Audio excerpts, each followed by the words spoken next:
안녕하세요. 한류의 신과 해외 반영을 소개하는 한류클래스TV입니다. 오늘은 매주 수요일 올라오는 넷플릭스 주간 순위를 분석해드리고 넷플릭스 역대 비영어 순위가 뷰 순위가 아닌 총 시청 시간으로 순위를 정할 때 어떤 변화가 있는지 살펴보겠습니다. 매주 수요일은 드라마 영화의 총 시청 시간을 그 드라마 영화의 총 런닝타임으로 나눈 뷰라는 개념의 순위가 올라오는 날입니다. 혹자는 이 개념이 그 드라마를 시청자가 얼마나 끝까지 봤는지를 나타내는 지표라고 잘못 알고 있는데 그것은 사실이 아닙니다. 그저 미드가 회차가 짧고 러닝타임은 더 짧기 때문에 전적으로 미드를 순위 상단으로 올리기 위한 꼼수 순위일 뿐입니다. 이번 주 순위를 살펴보면 먼저 영화 순위는 1위가 72시간으로 2주째 1위에 올라있고 주목할 점은 K-POP 데몬헌터스가 59주째 탑10에 머물고 있다는 것입니다. 이번 주 비영화 영화 부문에서는 브라질 영화로 실사를 바탕으로 제작된 엘리지의 그림자가 2주째 1위에 올라있고 지난주 금요일 올라온 K영화 와일드싱이 9위에 첫 진입했습니다. 영화 드라마 쇼 부문에서는 다큐멘터리 아이다호 살인사건이 1위에 올라있는데 총 시청시간은 4,060만 시청시간, 뷰는 1,820만입니다. 비영어 드라마 쇼 부문에서 1위는 프랑스 드라마 엘리트 포스가 지난주에 이어서 1위에 올라있고 총 시청시간은 3,420만 시청시간, 뷰는 690만 뷰입니다. 3위에는 K드라마 김부장이 올라있는데 시청시간은 5,510만으로 전세계 통합 1위이지만 뷰가 500만이라 비영어 순위 3위에 올라있습니다.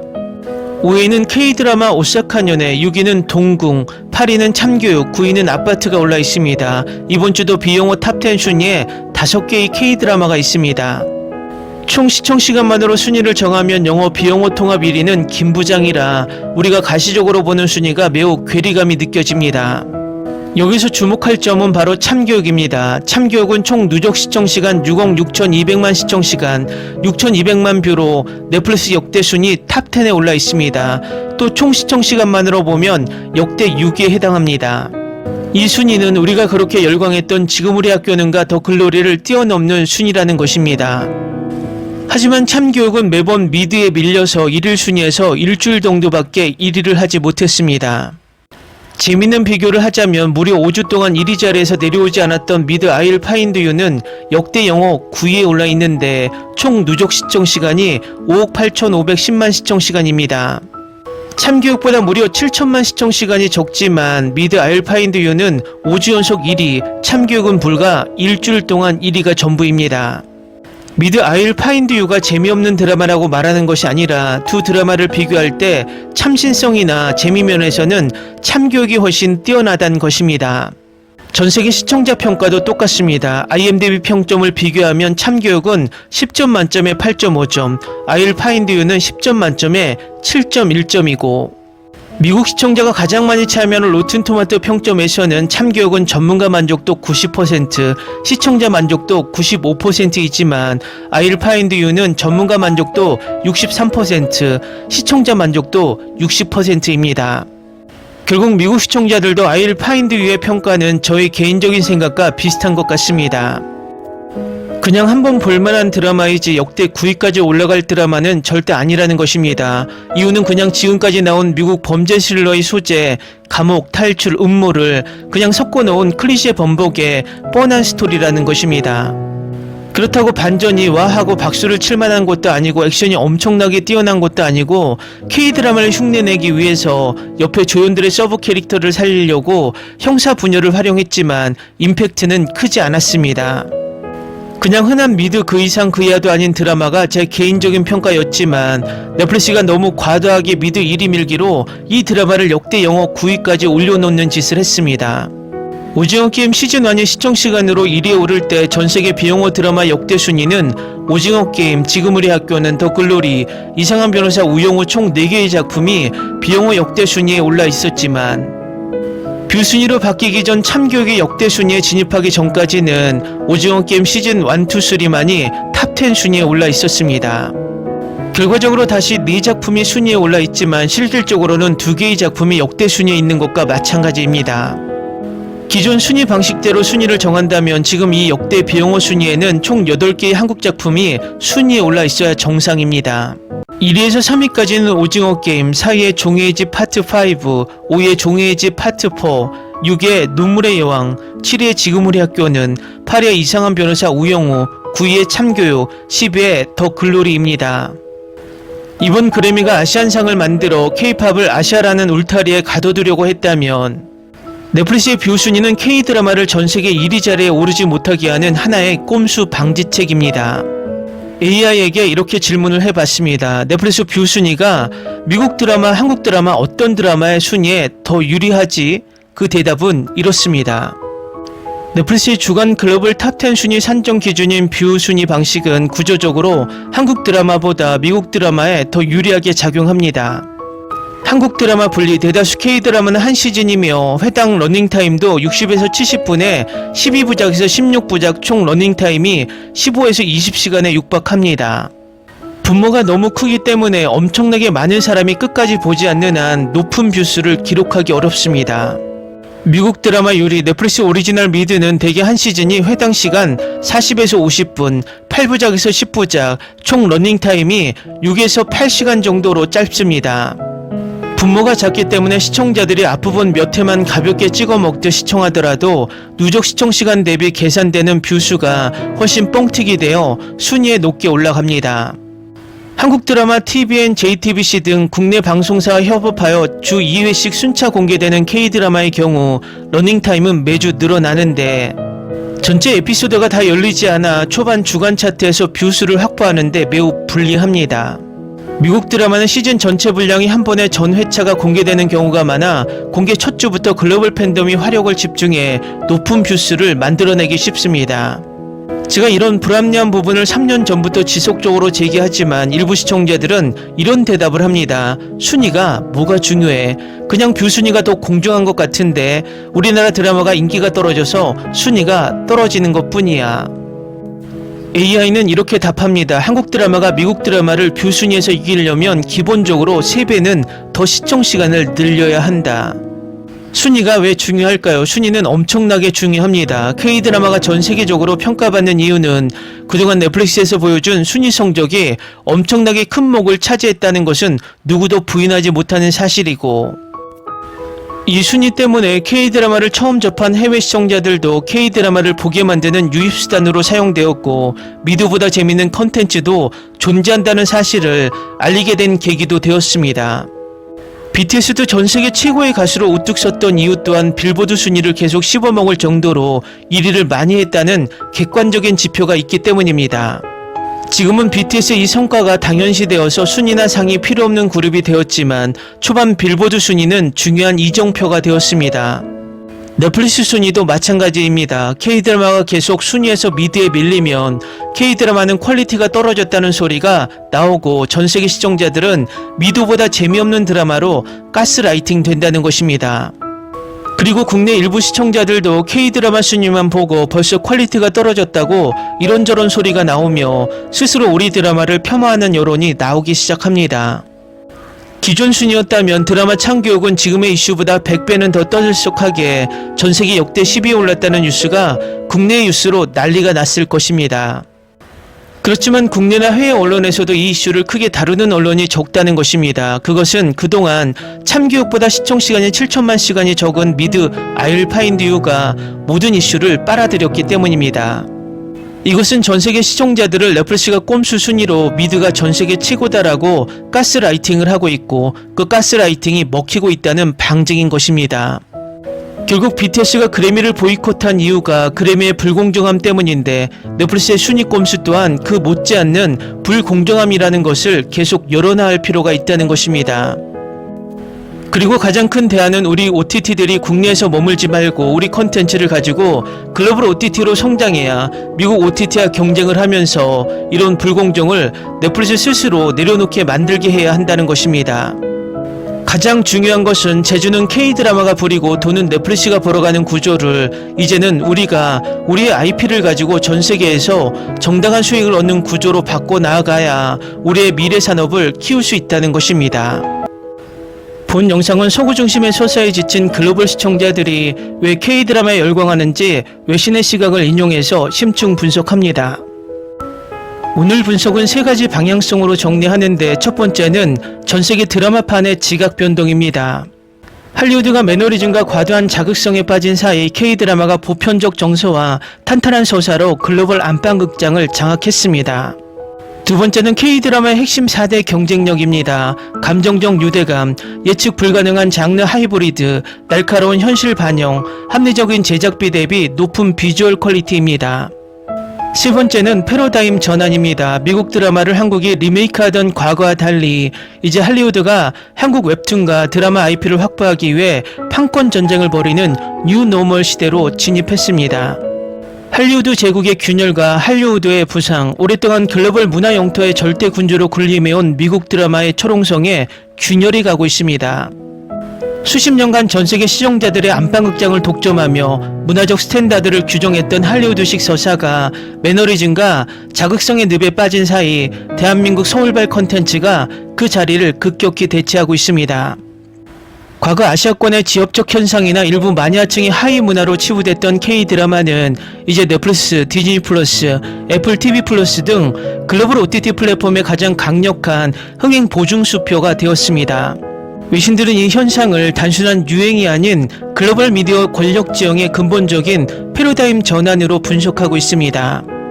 미국 드라마가 막대한 자본력에도 불구하고 서사의 한계를 드러내는 동안 K-드라마는 독창적인 스토리텔링과 날카로운 사회적 메시지 그리고 보편적 인간미를 무기로 전세계 시청자들의 마음을 훔치는 데 성공했습니다.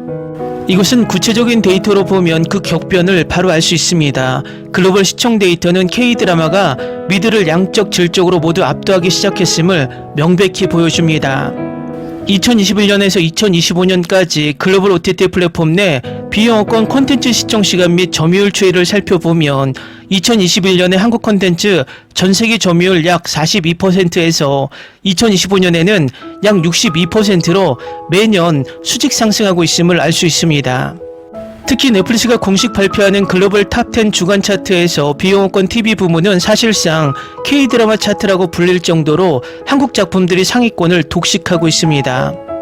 북미, 유럽, 남미, 중동 등 문화적 배경이 완전히 다른 지역에서도 한국 드라마가 동시다발적으로 1위를 차지하는 현상은 이제 일상이 되었습니다.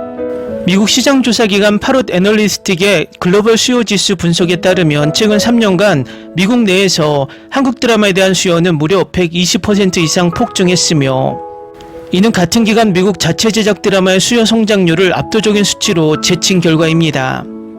글로벌 메가히트작에 대한 외신의 구체적 평가 사례를 보면 K-드라마의 위상을 완전히 바꾼 기념비적인 작품들에 대해 외신들은 극찬을 아끼지 않았습니다. 먼저 오징어 게임 시리즈의 평을 보면 미국 연예 매체 롤링스톤은 할리우드가 수년 동안 잊고 있었던 서사의 긴장감과 인간 존엄성에 대한 질문을 완벽하게 부활시켰다. 이 드라마는 단순한 서바이벌 스릴러가 아니라 현대 신자유주의 사회의 잔혹함을 폭로하는 가장 정교한 우화다라고 평가했고 프랑스 대표 매체 르몽드지는 오징어 게임은 서구 문화가 독점해온 글로벌 대중문화의 중심축을 아시아로 옮겨왔다. 전 세계가 한국의 전통놀이에 열광하고 한국어 대사를 따라하는 현상은 문화 권력의 대이동을 상징한다라고 평가합니다. 더 글로리를 평가하는 미국 연예 매체 버라이어티는 단순한 학교폭력 복수극을 넘어 계급 불평등과 시스템의 부패를 날카롭게 해부했다.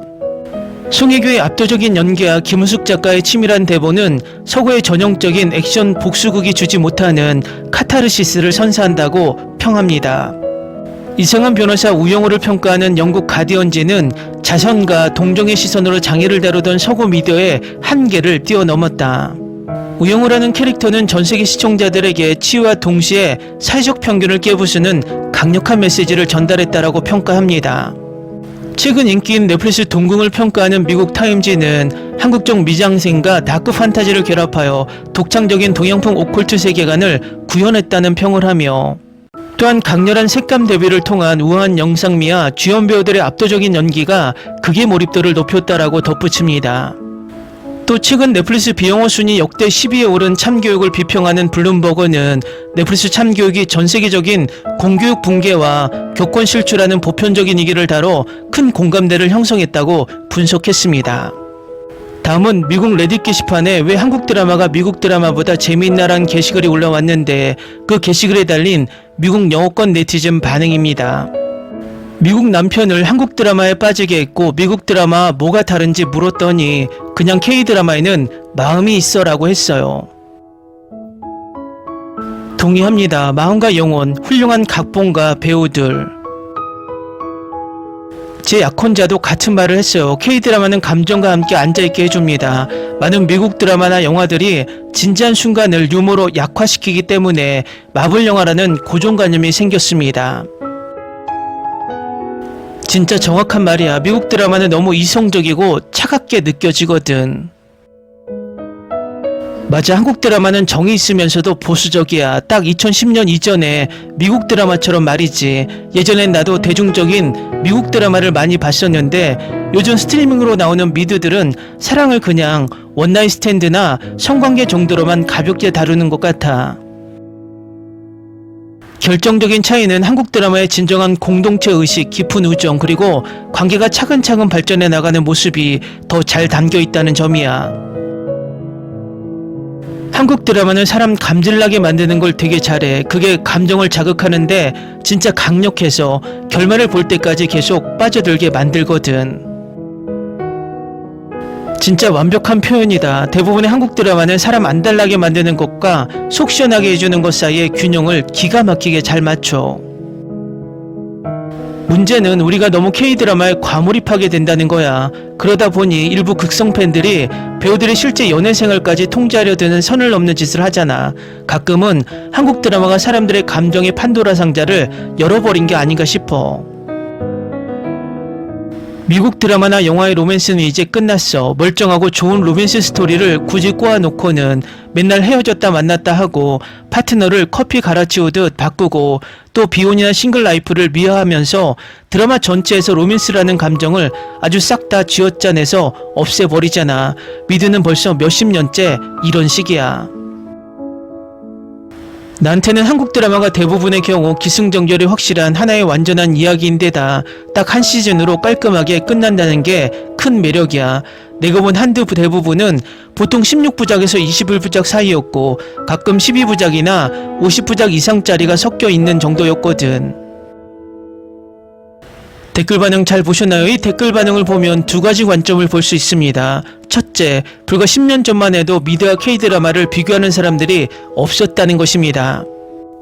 두 번째는 많은 미국 영어권 시청자들이 K드라마를 좋아하는 이유 중 하나는 미국 드라마의 질적 저하를 이미 느끼고 있다는 것입니다. 그래서 최근 조사에서 3년간 K드라마 수요 증가율은 120%가 늘었지만 미드의 수요 증가율은 18%에 불과했다는 것입니다.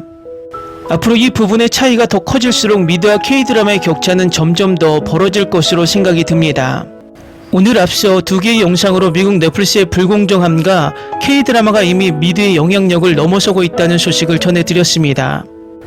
아마도 이 K드라마는 디즈니 플러스에게 넷플릭스를 넘어설 수 있게 할 유일한 기회였을 것입니다.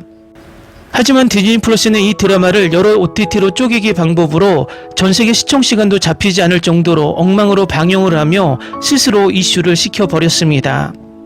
이 드라마는 디즈니 플러스가 오리지널로 제작한 스타워즈 스핀오프 시리즈 아소카와 방영 시기가 겹치면서 아소카 시청률에 영향을 미칠까봐 디즈니 플러스가 이 드라마의 전세계 흥행을 온전히 이어가지 못했습니다. 디즈니 플러스의 가장 큰 단점은 자신들이 가지고 있는 IP가 너무 많기 때문에 미국 콘텐츠가 너무 소중해서 K드라마의 전세계 이슈를 타지 못한다는 것입니다. 디즈니 플러스 이 K드라마 시리즈가 공개되었을 때 미국 주요 언론들은 할리우드의 기존 히어로물 및 미국 드라마의 고질적인 한계를 뛰어넘었다며 극찬을 쏟아냈습니다. 미국의 롤링스톤지는 현재 TV에서 방영 중인 최고의 슈퍼히어로 시리즈라고 극찬하며 미국의 수많은 엄청난 제작비의 슈퍼히어로 드라마들이 방영 중임에도 이런 극찬의 기사를 올렸습니다. 또 롤링스톤은 과거 미국에서 큰 인기를 끌었던 초능력 미드 히어로즈나 넷플릭스의 스파이더맨, 데어데블 등 기존 할리우드식 히어로물과 무빙을 정조준하며 비교했습니다. 매체는 기존 할리우드 콘텐츠가 초능력 그 자체와 세상의 종말을 막는 거대한 스케일에만 집착했다면 무빙은 가족의 인간적인 유대감을 중심에 두었다고 평하며 초능력을 가진 자녀를 지키려는 부모의 서사와 10대들의 성장 로맨스를 정교하게 엮어내어 할리우드가 잃어버린 감정적 깊이와 진정성을 보여주었다고 극찬했습니다. 또 미국 연예 매체 버라이어티는 피로감을 주는 할리우드 히어로물의 완벽한 해독제라 극찬하며 마블이나 DC 등 지금 미국 할리우드 슈퍼히어로물들이 빠진 매너리즘과 피로감을 언급했습니다. 무빙은 화려한 CG 효과에만 의존하는 미국 드라마들과 달리 캐릭터 하나하나의 과거 서사를 단단하게 구축했다는 점을 짚었습니다. 버라이어티는 언어의 장벽을 넘어 전세계 시청자를 사로잡은 이 작품이 현재 전세계에서 가장 뛰어난 활약을 보여주는 액션 히어로 시리즈 중 하나라고 찬사를 보냈습니다. 미국 영화 드라마 전문 리뷰 매체 할리우드 리포터는 자극적인 전개나 소모적인 캐릭터 위주로 흘러가는 일부 미국 스트리밍 드라마들의 내러티브 방식을 지적했습니다. 무빙은 부모 세대와 자녀 세대의 이야기를 유기적으로 연결하며 20부작이라는 긴 호흡을 완벽하게 통제했다고 분석했습니다. 탄탄한 원작 웹툰의 서사를 바탕으로 할리우드 대작 못지않는 시각효과와 한국 특유의 섬세한 감정선이 결합되어 전세계 관객들에게 비범한 스토리텔링이 무엇인지 증명했다고 평가했습니다. 결과적으로 미국 언론들은 입을 모아 미국인들에게 익숙한 슈퍼히어로 장르를 한국적인 정서로 재해석하여 완전히 새로운 차원으로 끌어올린 걸작이 무빙이라며 대서특필했습니다. 다음은 무빙을 할리우드 슈퍼히어로 장르와 비교하는 미국 영어권 시청자 반응입니다. 최근 몇 년 동안 마블 영화와 드라마를 보면서 엄청난 피로감을 느끼고 있었습니다. 하지만 무빙은 화려한 컴퓨터 그래픽보다 캐릭터들의 내면과 감정에 훨씬 더 집중하더군요. 미국의 히어로물은 언제나 세상을 구하는 거대한 스케일의 이야기에만 집착합니다. 반면 무빙은 내 아이를 지키려는 부모의 마음과 평범한 일상을 지키려는 사람들의 이야기가 중심입니다. 초능력을 가졌음에도 가장 인간적인 고뇌를 하는 주인공들의 모습에 눈물이 멈추지 않았습니다. 할리우드 영화 속 악당들은 그저 세상을 파괴하고 싶어하는 평평하고 단순한 캐릭터가 많습니다. 하지만 이 드라마는 빌런들마저 왜 그런 선택을 해야 했는지 과거 서사를 아주 깊이 있게 다뤄줍니다. 그 덕분에 단순한 권선징악을 넘어 모든 등장인물의 싸움에 감정이입을 하며 볼 수 있었습니다. 처음에는 20부작이 너무 길어서 미국 드라마처럼 중간에 지루해지거나 늘어질까봐 걱정했습니다. 하지만 전반부의 풋풋한 하이틴 로맨스부터 후반부의 처절한 액션까지 서사가 계단처럼 완벽하게 쌓입니다. 할리우드의 수많은 스트리밍 드라마 제작자들이 이 완벽한 호흡의 극본을 보고 배워야 합니다. 내가 가장 좋아하던 히어로 미드는 넷플릭스의 데어데블이었는데 이제 무빙이 내 인생 1위가 되었습니다. 구룡포의 뒷골목 액션 시퀀스는 할리우드 대작 영화들과 비교해도 전혀 뒤지지 않습니다. 잔인하지만 처절하고 그 속에 살아남으려는 인간의 생명력이 꿈틀거리는 역대급 액션이었습니다. 하늘을 날고 상처가 치유되는 엄청난 능력을 가졌는데도 그들이 원하는 건 그저 치킨집을 하거나 평범하게 사는 것입니다. 자신의 능력을 과시하며 대중의 인기를 얻으려는 할리우드 영웅들과는 본질적으로 결이 다릅니다. 가장 비범한 능력을 가진 사람들이 가장 평범하게 살아가려는 모순이 이 드라마를 특별하게 만듭니다. 과거 미국에서 데이트를 쳤던 드라마 히어로즈의 아주 완벽하고 성숙한 업그레이드 버전을 보는 것 같습니다. 초능력자들이 정부의 비밀기관에 이용당하고 숨어 살아야 하는 설정이 훨씬 더 촘촘하고 현실적으로 와닿습니다. 스토리의 개연성과 캐릭터들의 감정선이 히어로즈 시즌1의 전성기 시절보다 훨씬 뛰어납니다. 할리우드 히어로물은 배우들이 타이즈를 입고 초록색 스크린 앞에서 어색하게 연기하는 경우가 많습니다. 반면 유승용, 한효주, 조인성 등 한국 배우들의 눈빛 연기는 화면을 뚫고 나올 정도로 엄청난 흡입력이 있습니다. 초능력이라는 비현실적인 소재를 완벽한 연기력으로 현실처럼 믿게 만드는 힘이 대단합니다. 요즘 마블은 멀티버스를 남발하면서 세계관이 너무 복잡해지고 관객들에게 공부를 강요하는 느낌입니다.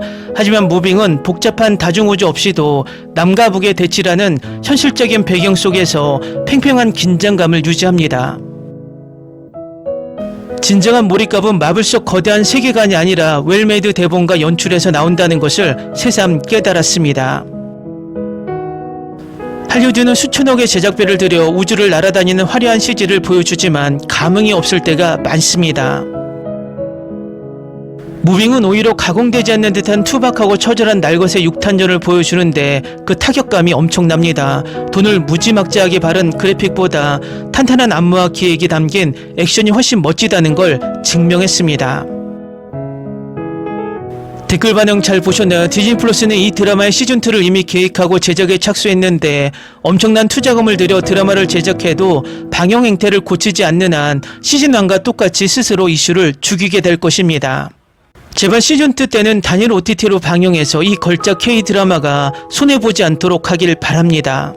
재밌게 잘 보셨나요? 여러분의 구독, 좋아요, 댓글, 알림 설정은 영상 제작에 큰 힘이 됩니다. 이 영상을 보신 모든 분들 항상 대박 나시고 행복하시길 바랍니다.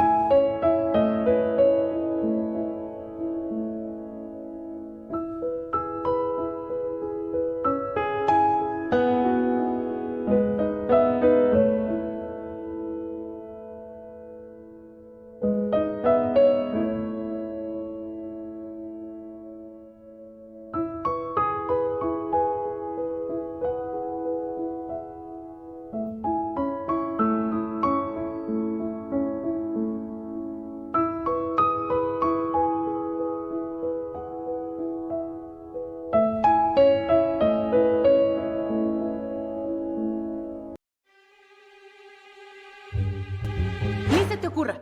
Olvida el ganso y los tomates. No hables de las ballenas. No es un acuario. No actúes como tonta. Que eras una genio.